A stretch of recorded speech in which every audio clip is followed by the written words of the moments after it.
Southern Vangard Radio, this is DJ John Doe, and right in front of me in that tiny little bitty, itty bitty computer screen is my man.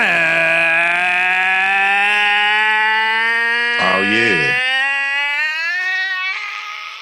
Oh, yeah. How? Cappuccino. Cappuccino Mix. What's happening, man? I'm back. I thought you would have had the Mickey Mouse ears on. You know what? Man. Well, I was trying to put them on. The filters were, not that filter bullshit. You supposed to buy some real ones. Let's see. I don't think I have any. Do I have any mementos in my wallet from our? That shit was cool though. Oh man, it was fucking dope. I mean, I would have never gone there.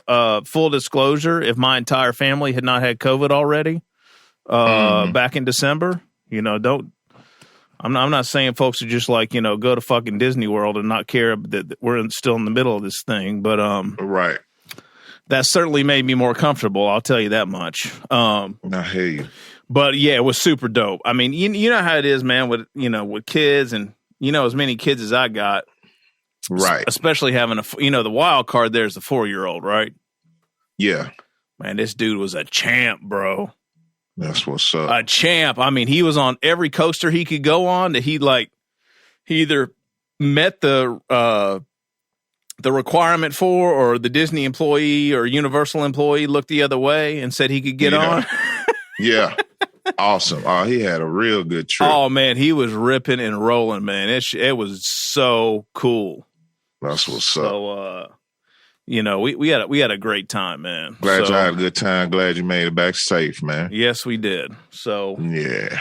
So yeah, it was good. So just trying to get settled and reorganized and get back into the grind. So no doubt. I tell you what, there was 85, 80, mid 70s down there all week, and you come back. I told you we was on opposite ends of the spectrum. I was up in 7 inches of snow. That's crazy. How was Memphis, man? Yeah. They thawing out right now. Oh, are they? Okay.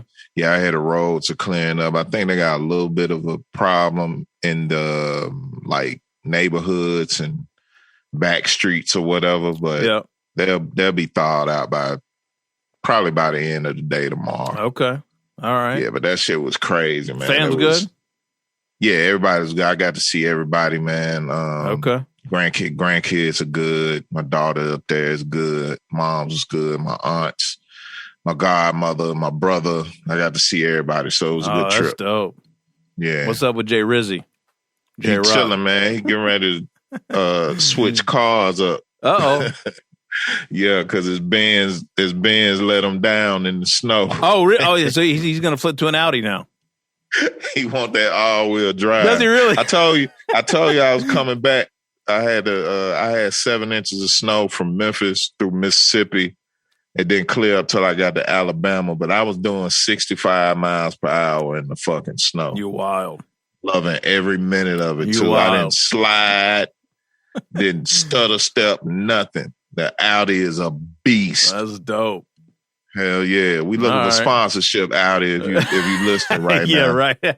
Send a couple of them Q7s and them A8s this way. We sure appreciate it. Yeah, Quattro, man. Quattro.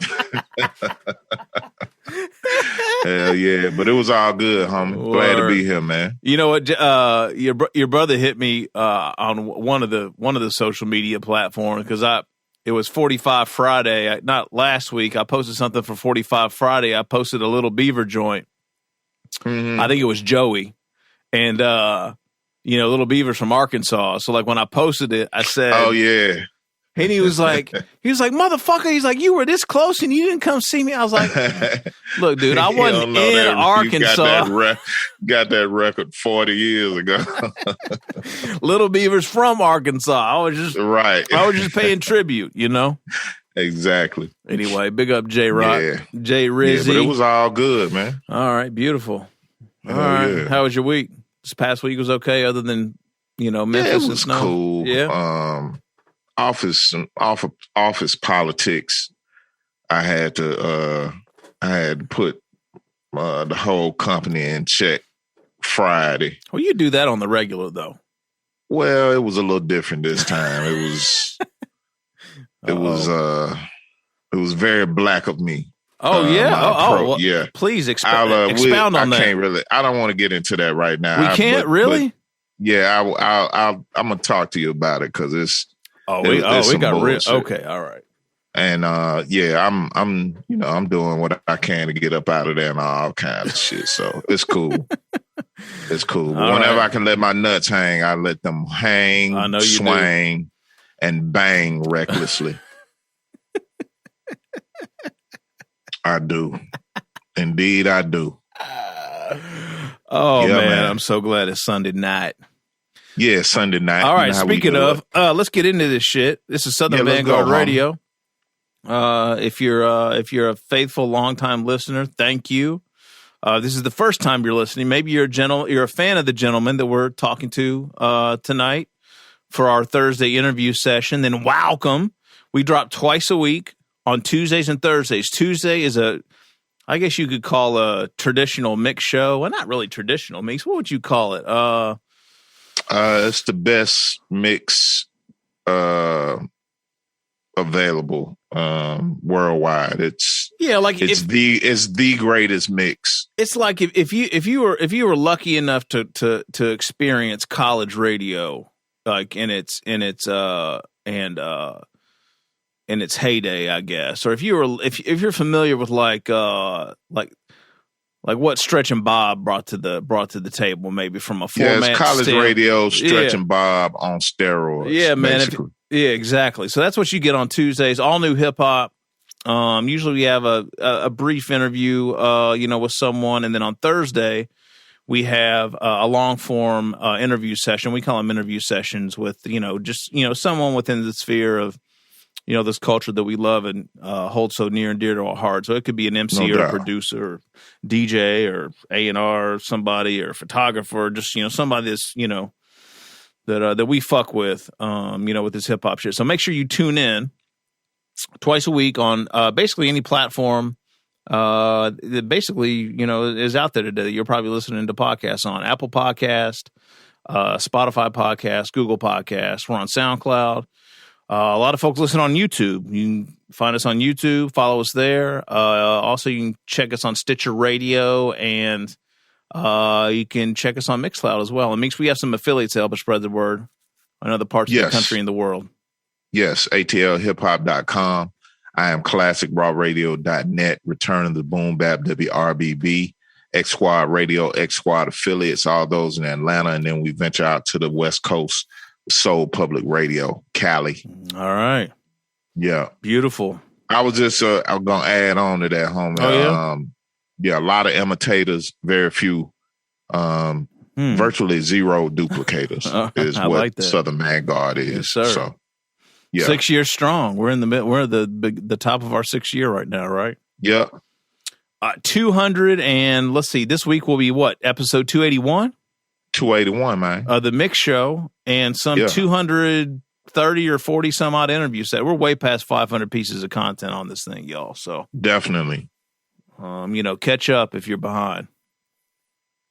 All right, so let's get into this thing, man. This gentleman here, I have to admit, and Meeks, I would assume you're probably in the same boat as me.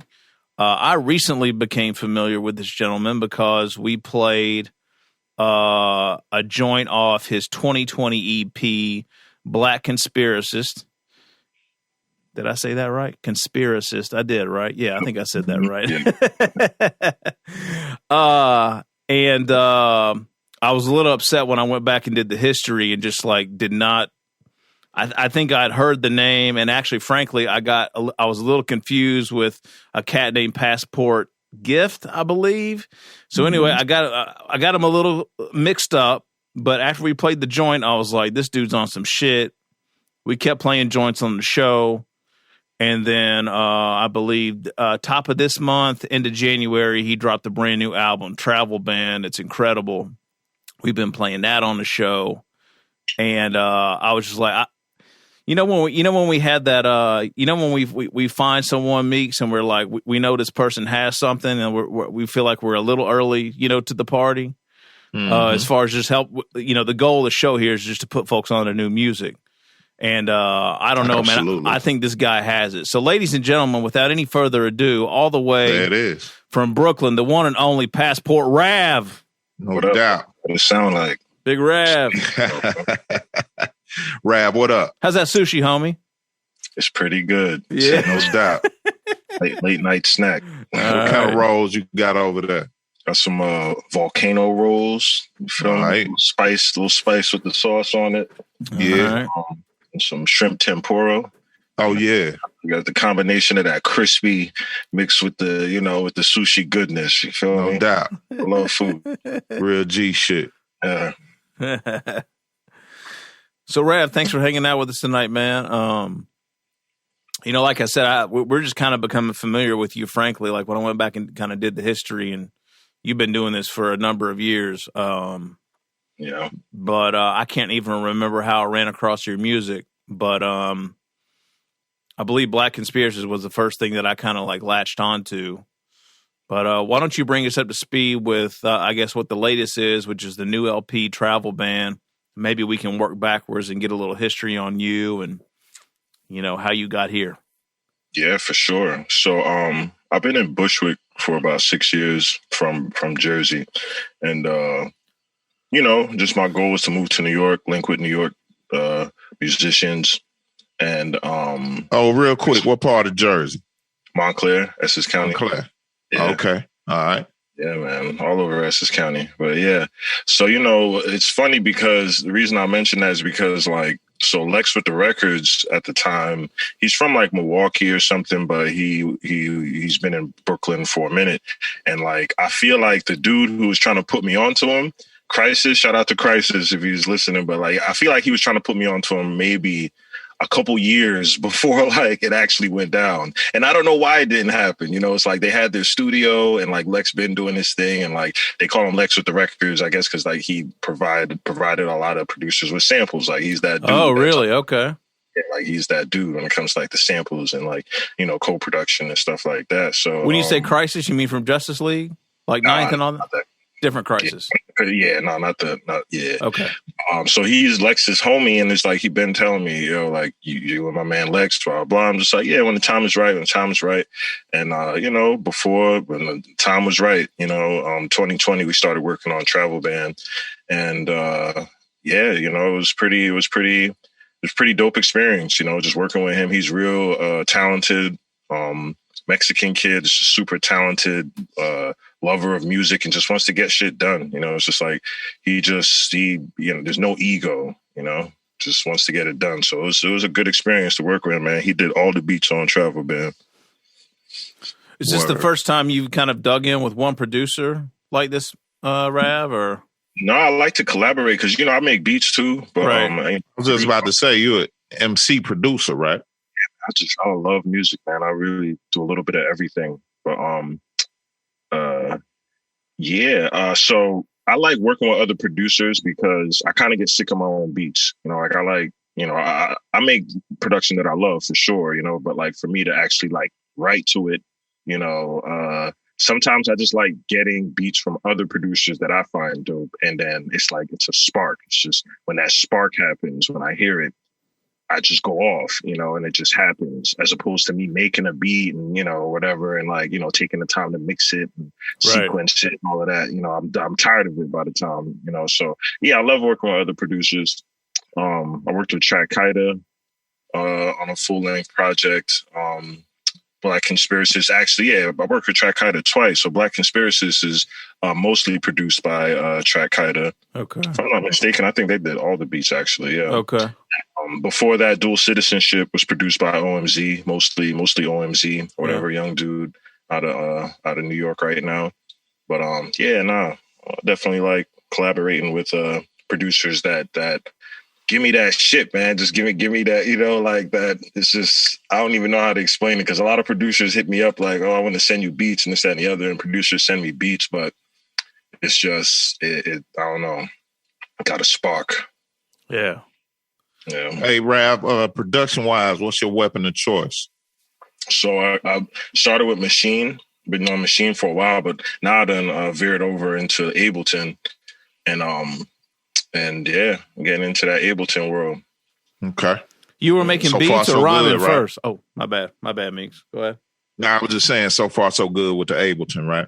Yeah, but Ableton's beautiful, man. It's funny too. It's another thing. Maybe I'm just stubborn. Maybe it's the Capricorn in me. People be trying to put me on the stuff, and I'm just like, I'm not the one that always jumps in right away. You know, it's just like if everybody's doing something, you know, everybody's wearing one sneaker or doing something, or everybody's jumping on a social media, I'm usually like kind of slow to get on board. I don't know why. It's just how I am. So my homie been telling me about Ableton. Probably like 8 years ago, he been telling me like, yo, Ableton's the best. And, you know, and I'm like, yeah, I'm just stuck on Machine though. You know, just stuck on Machine.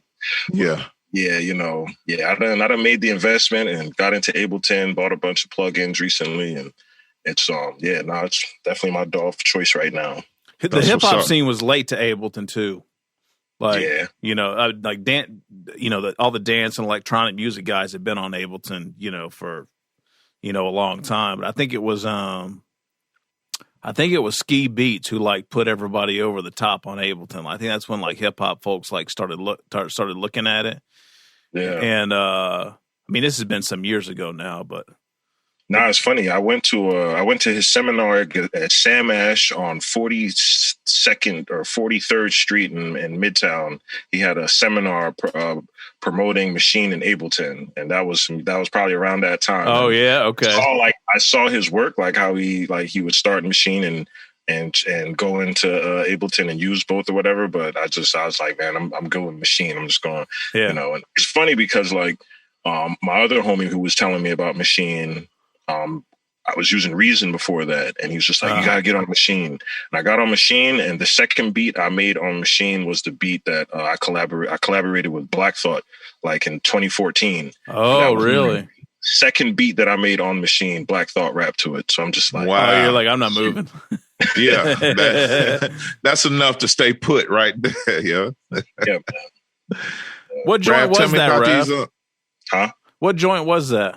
It's called Achievements. So I used to go by Rav P. For real fans that have been listening for one since day one. They know me as Rav P. Yeah. And I used to P for that Passport a lot. You know, that's how I got from like Rav P to Passport. I kind of rebranded myself and kind of hit the reset button. I don't know, maybe 3 years ago now or so. Okay. And, so it's called Achievements with Black Thought. It never made it off of like SoundCloud. You know what I mean? It was just like some promo collab. He just kind of hopped on and, you know, and just gave us that verse. I actually like got to kick it with him and everything. So that was like, really? Like the inspiring moment for me in 2014. You feel me? Hell yeah. Damn, that's dope. So it never made it off Sound. You can't hear it on streaming platforms or anything. It's just strictly on SoundCloud. SoundCloud, yeah. It wasn't something like I don't know. I guess it's something like with the label that it wasn't like officially approved as a collab. You know, it's I don't know. You know, kind of just hopped on a track for us. Gotcha. And it's technically not my track. Like I produced it and I'm rapping on it, but it's technically this dude Arenze. Arenze is cool with Black Thought, and that's basically how that whole clip happened when I was in Jersey. Okay. Yeah. All right. Yeah, but it's still a dope track. Literally the second beat I made on Machine. Isn't that some shit? You're like, I'm not moving off this motherfucker, man. Shit. You know, it just feels like it reminds me of MPC, you know, like I've been doing this all my life, man. Like all my life since I was a kid. Like you know, I started with the MPC and like having the drum pads. That's where that's what it feels like. Yeah, and Ableton's a real flip from that mentality too. Going from an MPC to Ableton is a lot different. Yeah, for real. I mean, I play too. You know, I like to like play. Okay. I would like sample and play along with samples. So I feel like lately I'm trying to create my own samples. Mm-hmm. So that's really what I use it for. Yeah, like just kind of creating samples. You talking about keys or other instruments as well? I just kind of interpolate shit on the keyboard, yo. Like a bunch of VSTs. I have guitars here too, but I'm just not nice. Like the guitar. Okay. One day though, right? One day. Like I could hit a couple little licks or whatever on the guitar, like you know. But I'll just get realistic sounding VSTs and like create whole compositions, you know. Like, and that's my next like passion right now. Dope. Get these sync deals. You know what I mean, gotcha. Yeah, right. Gotcha. Yeah.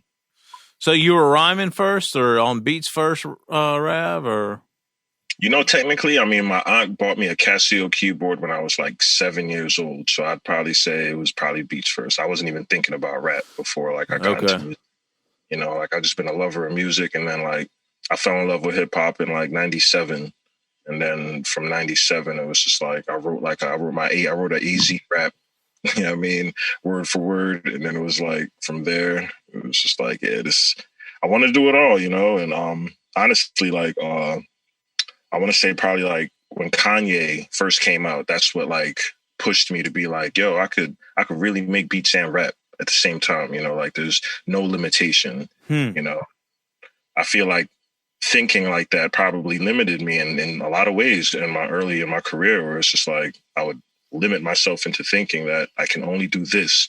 Like, if I'm not on some gun busting goon shit, like I can't rap, and you can't be a rapper and a producer. And then it's just like, well, that happened, and then you find out like, there are a lot of rapping producers out here. And I didn't even know about Large Professor, like I didn't learn about him until like later in life, so it's like, I didn't know.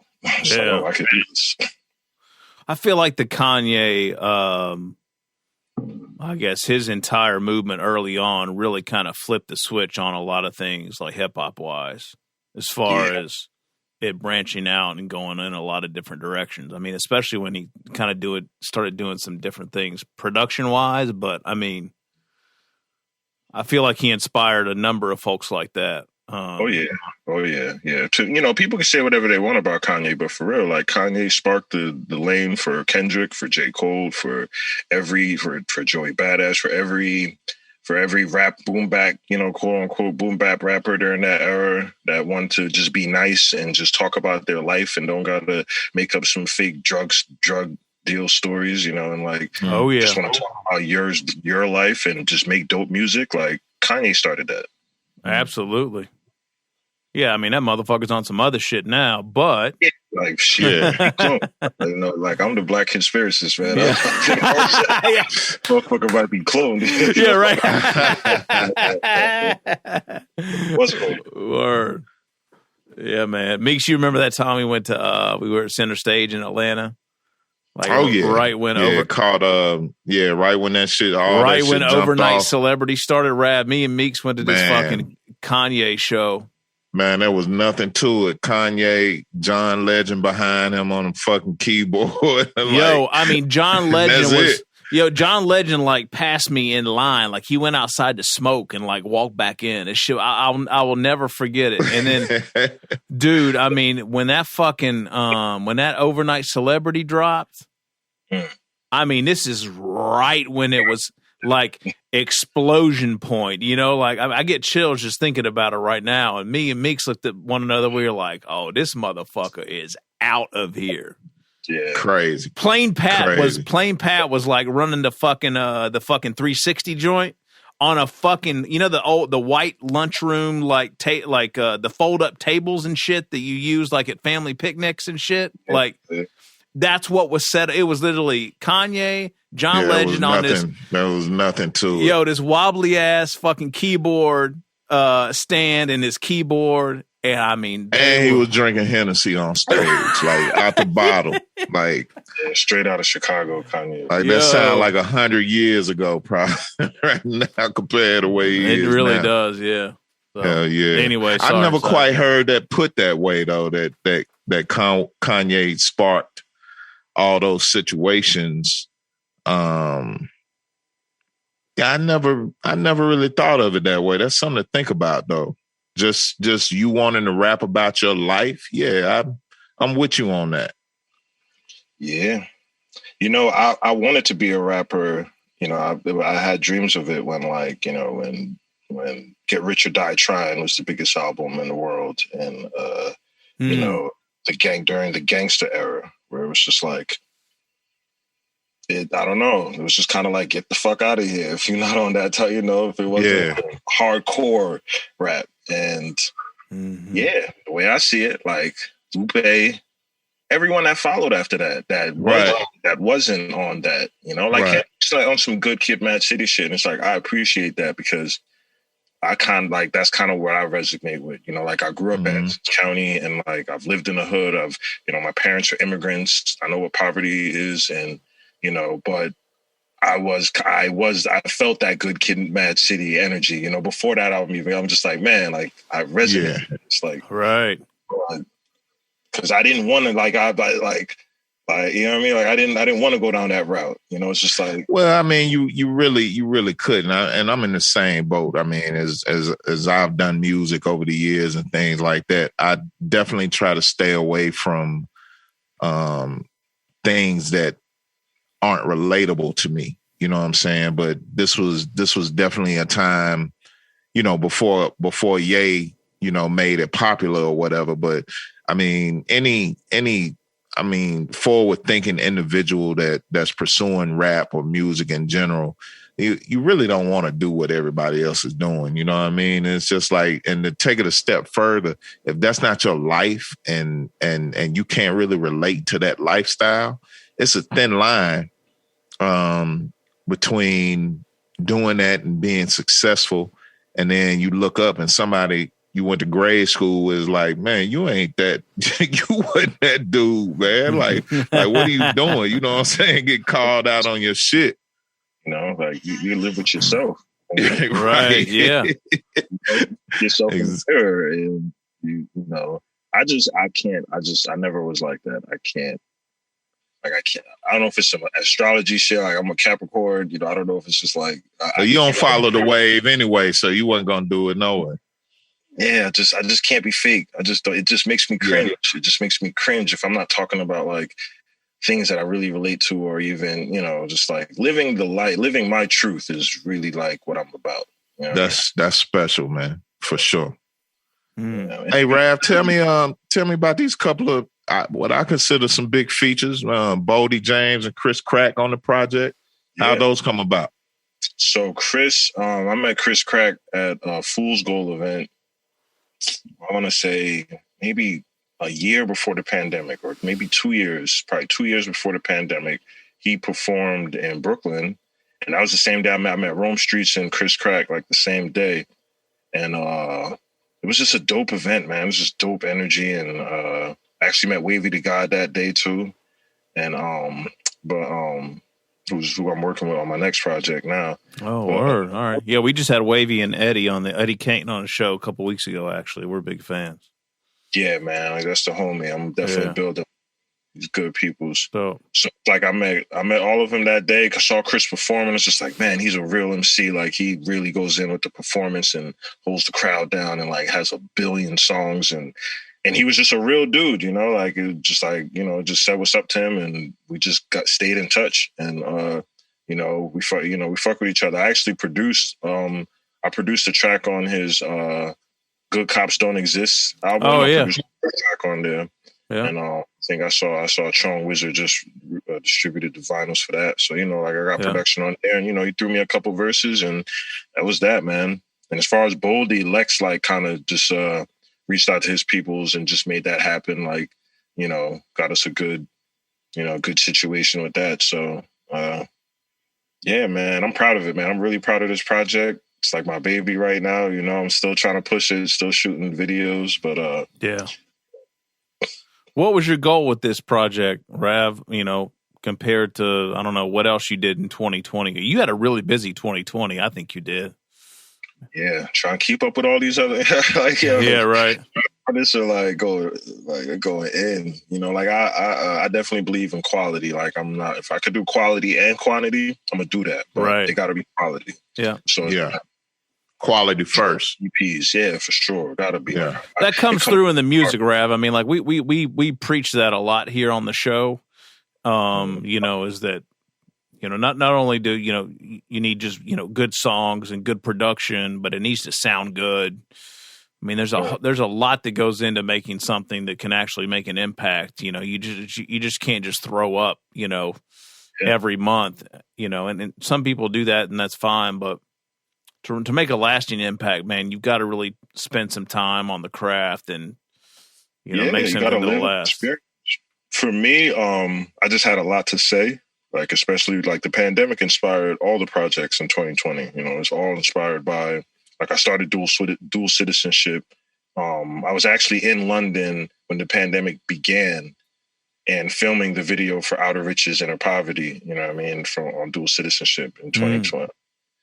The years are so blurry right now, bro. Like the years right now, like I keep confusing the last 3 years is crazy. Like, you put in that much work, huh?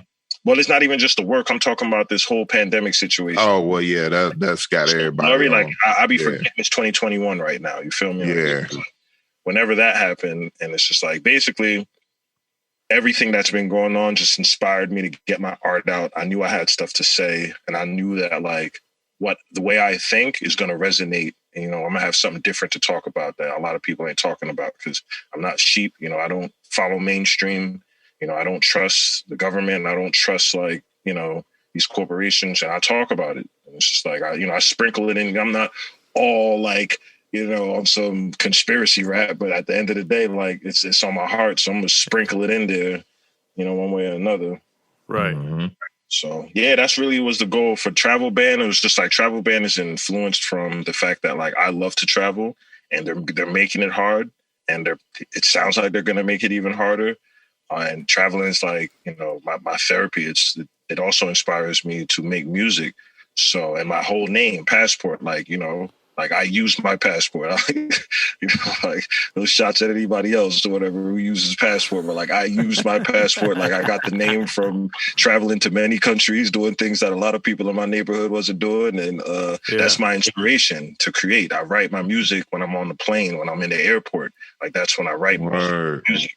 So it's like the fact that like they stopped us from traveling, and like I was in London when they started the travel ban, and I was shook. Like the last 2 days I was out there, I thought I wasn't going to be able to get back home. And I heard about like DJ MoMA, you know, Everyday People DJ. He got stuck in South Africa like during the whole pandemic, like stuck in a hotel out there during the whole joint. So I'm like, I'm not trying to let that happen to me. So I was like shook out there in London, like it ruined my trip, and I'm just like, shit, am I going to be able to get back through the border? And like, you know, so that kind of just like sparked the energy for Travel Ban.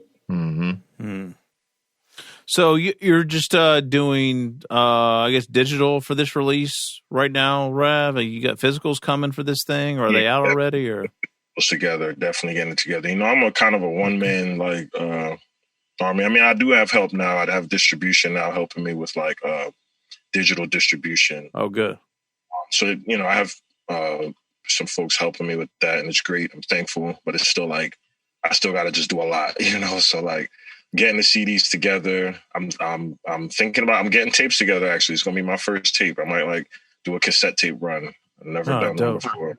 Okay. So yeah, definitely CDs, because I definitely have like 15 fans that only buy my CD, you know? So like, I know I owe them a CD, you know what I mean? Like if I gotta give it to them. Yeah. So it's like, you know, shout out to y'all, you know, those folks that like really want to buy things off of me and really want the physicals.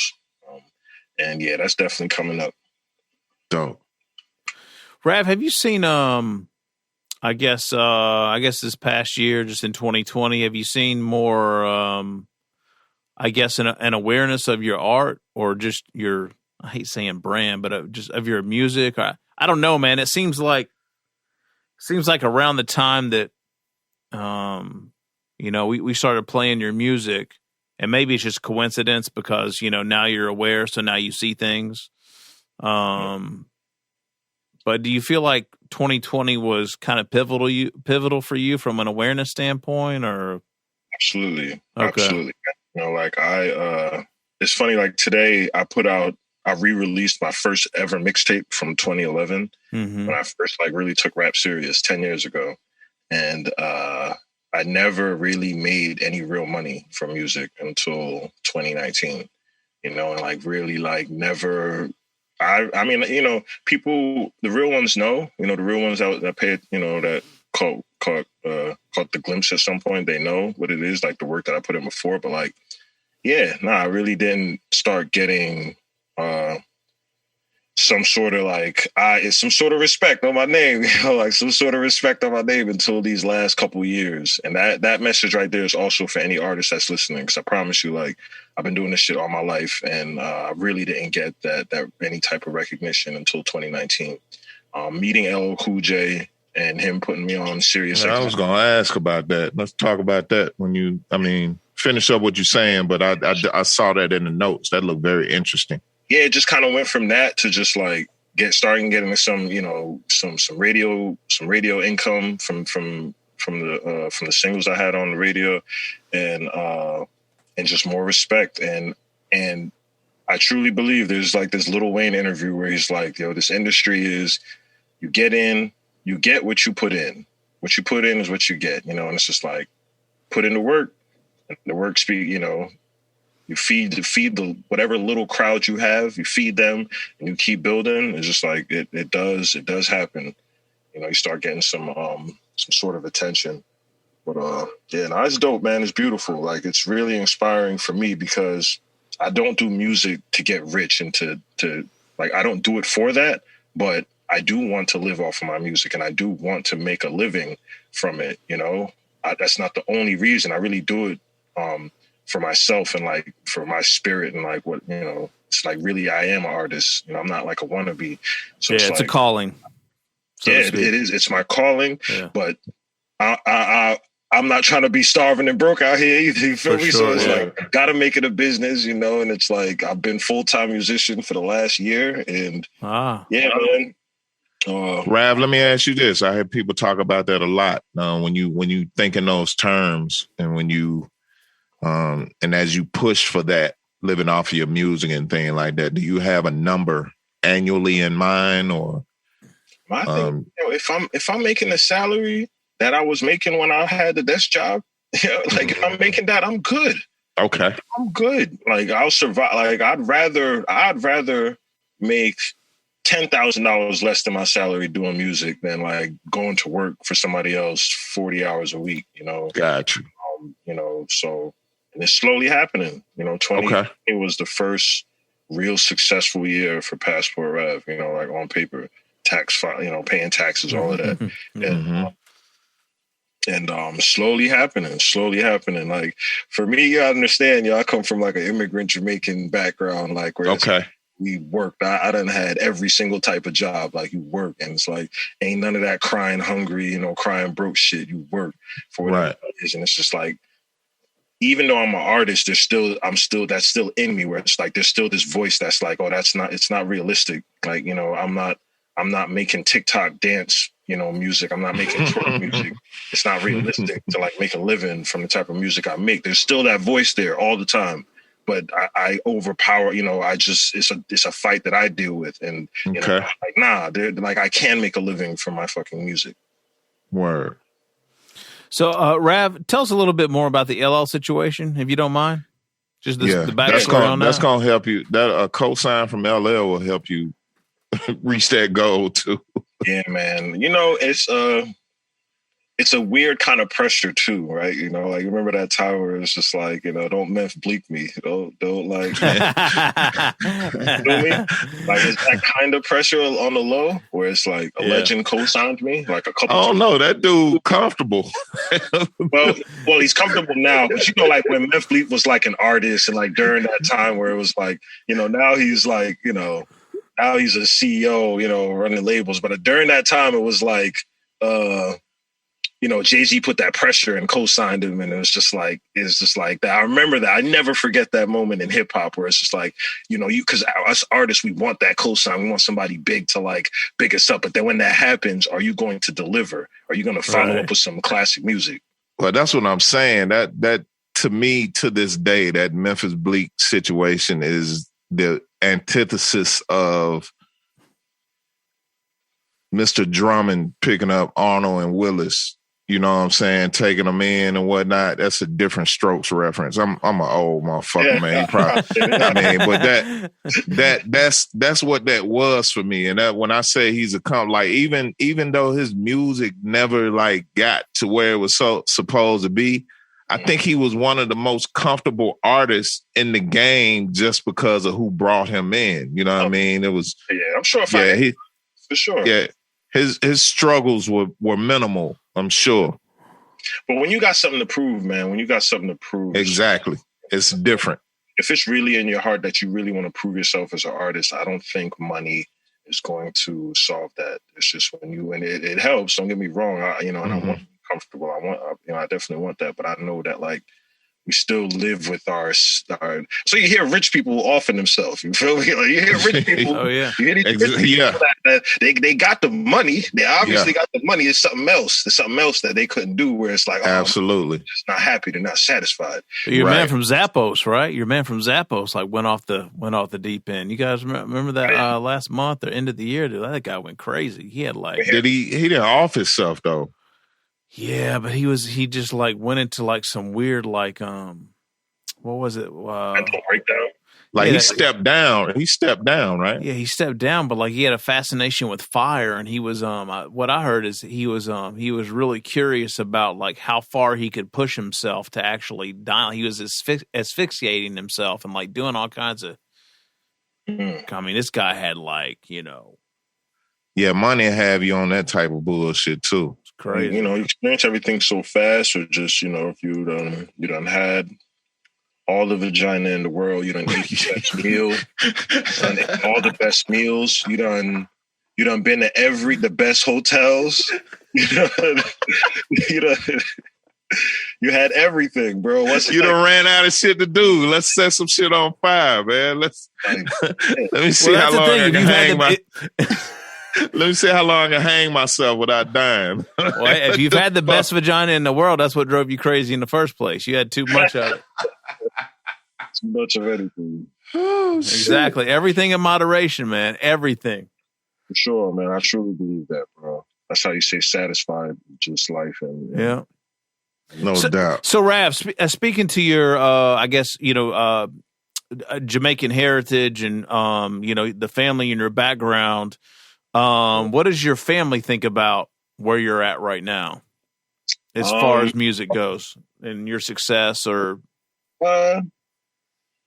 It's weird. My family situation's weird, man. They're somewhat proud, I guess, they're somewhat proud, but I'm not very close with them. I can't, it's not really a close knit relationship with them. So it's okay. All right. But I know they're proud, I know they're proud and know that sure. I'm not super rich yet, but shit, they've seen the growth, For sure.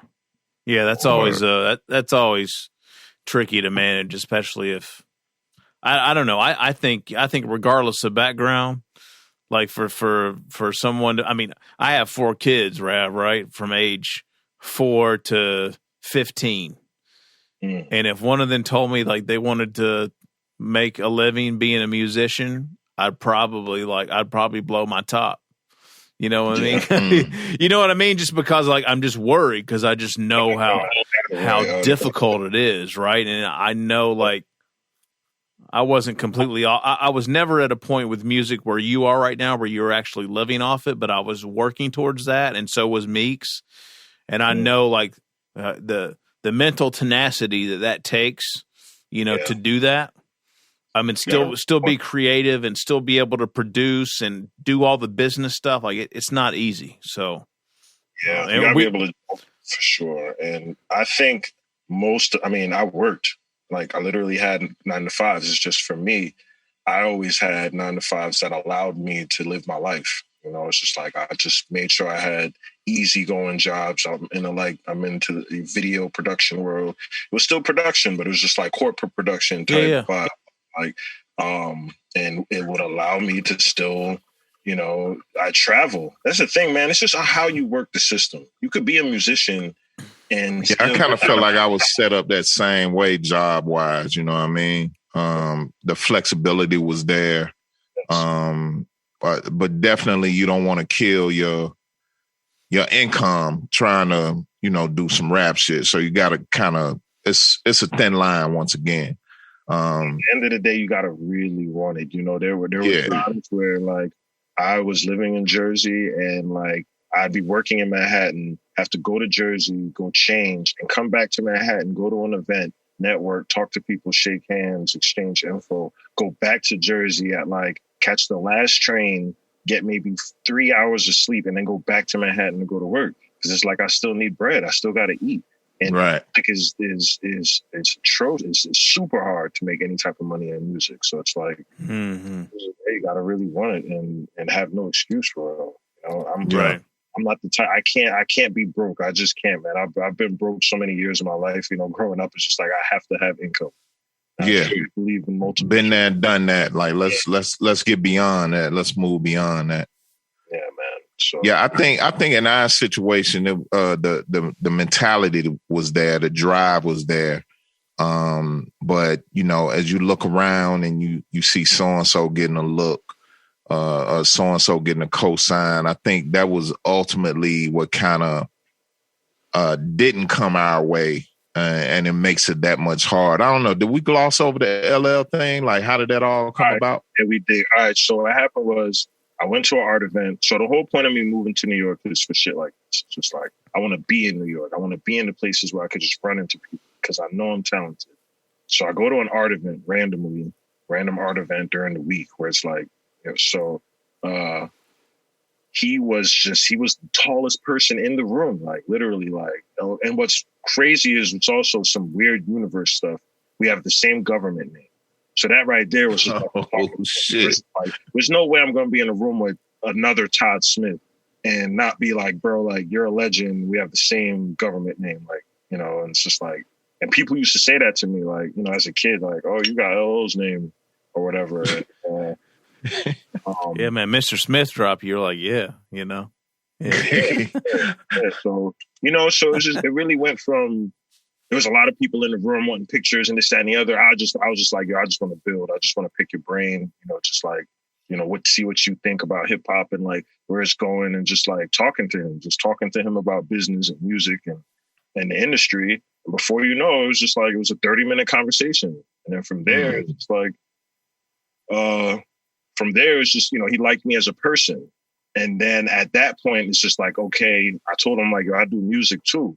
You know, I brought that up like at the end of the conversation, actually. And he's just like, all right, give me a gram and blah, blah, blah. And like, he actually listened to the music. And I sent him, I forget what project I was working on, but I sent him that. He didn't really respond. Then I sent him Malcolm on Twitter. And when I sent him Malcolm on Twitter, he like, yo, this is fire, blah, blah, blah. And it's funny because like, I was just like, all right, man, just like repost it for me. Like, you got a couple million followers, like repost it for me. He's like, nah, I'm gonna play it on the radio.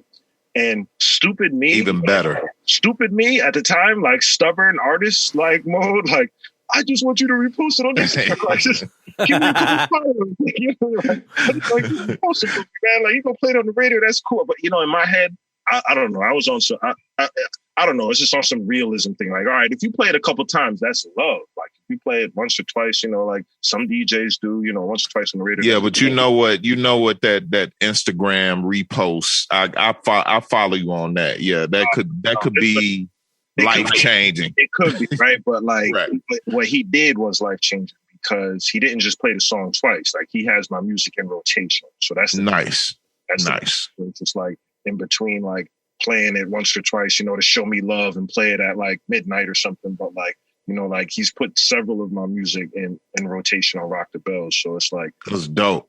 I didn't know at the time. I'm just like, all right, this is cool. You know, it's like an old school station. I'm like, this is cool. You know, my 45-year-old demographic numbers don't went up. You feel me? Yeah, right. Is what it is. It's all love. Is all love. And I gotta think L knew what he was doing, man, because you know his 2 million followers, man. 1.9 million of them is thirsty broads. You wasn't gonna get a whole lot of looks from that, man. At the end of the day, you know, the artist ego, man. That's the battle right there. I got you for sure. As the artist is just like, oh, I want you to do this. And they're like, well, I'll do this for you. And it's just like, don't get me wrong. I didn't respond with any like dumb shit. Like, I'm just like, thank you. I appreciate it. But in my head, it was like, oh man, like I still want that repo. Like I still I'm glad you did, man, because I think I know a handful of cats who, man, play radio. Man, get the fuck out of here, that radio shit. Repost my shit. just gotta play it for what it is, man, and understand your ego is there. It's tapping you, and even though your ego is present, and it's tapping you like, oh man, niggas trying to play me and blah blah blah. But it's just like, just relax, and be thankful that a legend even wants to play me. Exactly. Thankful that I took the time to listen to my music. There's a bunch of people trying to send him music. Just be thankful you got 30 minutes to talk with the guy. Period. Yeah, that's huge, yo. Yeah, and that's another. I think Kendrick actually said that. Like, that was a gem from him. I never forget. He was just like, artists want to be successful. Drop your ego, and it's a success. Yep, that's a super hard thing to do. Yeah, it is. All right. That Malcolm on Twitter was a joint, though, Rav. I mean, that's the thing too, man. You hit him with a good one on that one, you know. Napoleon the Legend all over that joint. What's that? What's the connection there, Rav? So it's that song is funny to that. So I produced the song, and I had the beat just sitting there, and I had the idea. And I've been looked up to Napoleon, and we met each other a few years ago, just in New York, doing shows, doing the circuit in New York. And he came over just to like build collab one day, and I was just like, man, like I'm super impressed by his career and like how he's living off of music. And I'm just like, man, if I'm gonna collab with him, it got to be something big and dope. It's just like, it got to be dope. And y'all kind of have a similar story, right? I mean, like we interviewed Napoleon just about how he moved to New York to, follow his dream and his passion, and he's been living off, music as well. Yeah, I think he's been in New York a little longer than I have, but right, for sure, yeah, he's just been making his rounds and just being extremely dope at rap. And I'm just like, man, if I'm gonna put him on something, it got to be something big and dope. I'm just like, here's this idea, and it's funny, we was talking about Black politics and history and all of that for like 2 hours before we even did the record. We just straight talking and going back and forth on, just knowledge and all of that. And then it's just like, yo, I have this idea. What if Malcolm X had Twitter? And he's just like, that's amazing. And I'm just like, all right, let's do it. Not for nothing, like that's like one of my best ideas I ever had, yo. And it's just like, universe is just like, yo, both of y'all gonna be on this. And like that is fucking incredible, yo. Malcolm had Twitter. Just think if Malcolm was on Twitter at the same time Trump was. That shit would be classic. Yeah, man, and that's my most successful song in my dope. Yeah, so. Rad, we already made mention to the fact that you're the first on our platform to eat sushi and drink what looks like fine red wine out of a crystal goblet. Do you still consider yourself the fanciest Negro in Bushwick? Right. Yep. Yeah. That was my claim to fame in Bushwick, man, when I moved out here. The whole spin with that is just like, Bushwick is definitely not the old Bushwick. It's not the 2004 Bushwick. This is 2018 Bushwick, which is very different. Pride. And man, shit is lit. It's cool to be in New York, even during the pandemic, man. It's just like, finally made it. Like I've had dreams to live out here for a while. No doubt. Is there any part of Brooklyn that's still old Brooklyn, Rav, or no? Is it all done? Certain parts of Bed-Stuy for sure. Yeah. Brownsville. I don't know how long Brownsville would take to gentrify. East New York. Flatbush for sure. Some parts of the Heights. But there's pockets everywhere. There's definitely pockets everywhere. My man definitely witnessed somebody get stabbed around the corner. Like it could go down. Like anywhere. it could still get Brooklyn. Buyers be around with their dogs and like clutching their purse still, but you can still, and that as they should. And don't walk around with your head in your phone. Like that. Yeah, you can still get it. Simple street smart shit. It's like it's still Brooklyn. It's gentrified. No doubt. You still get caught out there. No doubt. Yeah, I never forget. Somebody told me a story one time. I can't remember who. I can't remember who it was. Oh, I think it was Joe Moms Meeks. He was telling me a story because he lived in Old Fourth Ward and the studio was there.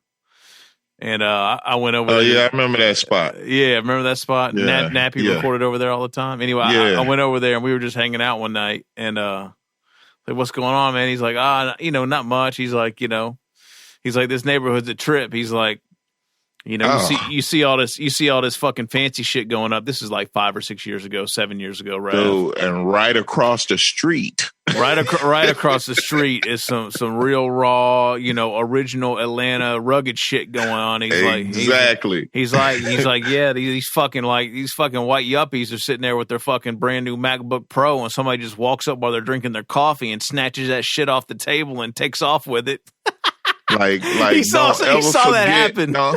Don't ever forget where you are. Don't get caught up that you walk around barefoot on wood floors and your shit is all nice and you got your dog and it's a Starship right here, but it's a regular corner store right up the block. Who you think hanging out over there? Like, where you moving to? Yeah. Right. Yeah. Like why you think that shit across the street is boarded up, but people still hang out over there? Hello? You know what I mean? Come on, man. That's the craziest shit in Atlanta right now because that shit's big here. I seen some $1 to $3 million high rises going up on Boulevard, but right across the street from that is Boulevard, old Boulevard. You know what I'm saying? Like you don't fuck around over there, man. So I just wonder how many people done got knocked in the head. We're not gonna hear those numbers. You know what I'm saying, for obvious reasons, but I'm glad to know there's still some pockets in Brooklyn. I love Brooklyn whenever I had a chance to be out there, man. Yeah. Actually, the first time I went to Brooklyn is because we got on the wrong train and stepped off the train. I think we was in the area right where the Barclays is right now. I just felt like I was on another planet. I was just like, oh, shit, this is where we need to be. I was like, this is the spot. It's a planet. Me and Mello had a good time over there, man. And, that's what I appreciate about it. I just like the balance and like the fact that like I could still go on Eastern Parkway and go get me some Jamaican food and be like, in the mix and go to the nice restaurant, top class shit and just bounce around. Or if I feel like going to a bodega, I want me a hood $6 meal at 1:30 in the morning. I'll just walk right to the bodega. It's just like word balance. Yeah. No doubt. That's dope, man.